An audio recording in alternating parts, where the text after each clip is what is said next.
I'm a state employee. I've been injured on the job. I have significant injuries. I've had 2 surgeries.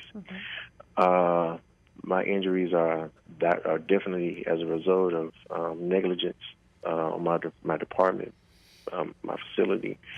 I've spoken with some lawyers, workman's comp lawyers, because my injuries are definitely as a result of my employer.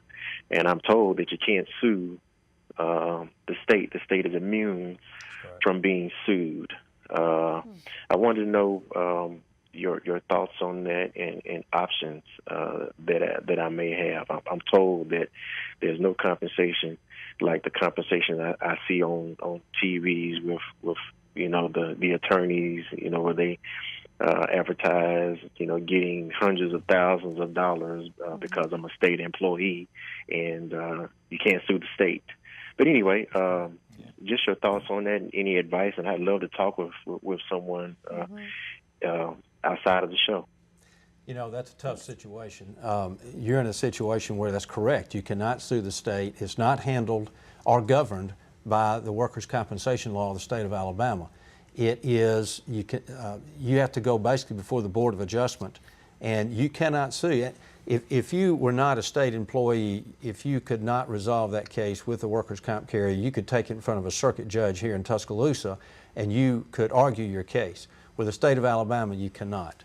You simply don't have that option, and you don't have the right to go to court in regard to it. So you have to follow what they provide for you, and the State Board of Adjustment is the final authority, and that's not a court, and that's actually not a good route to go. And I'm afraid I can't give you too many options or give you much hope about how to further challenge that. Now, as far as having a negligence claim, the Workers' Compensation Act, if it did fall under the Workers' Compensation Act, you don't have a negligence claim under the Workers' Comp Act. You cannot sue your employer or co-employees for negligence or even wantonness or willfulness. Wantonness.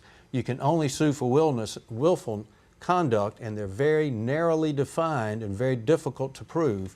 And so I'm afraid you're in a pretty tough situation. I wish I could give you more hope, but you're not going to be able to go to court on that. The only way you can get those hundreds of thousands of dollars is if a third party injures you, and the negligence of a third party, you got a chance, but that's the only way.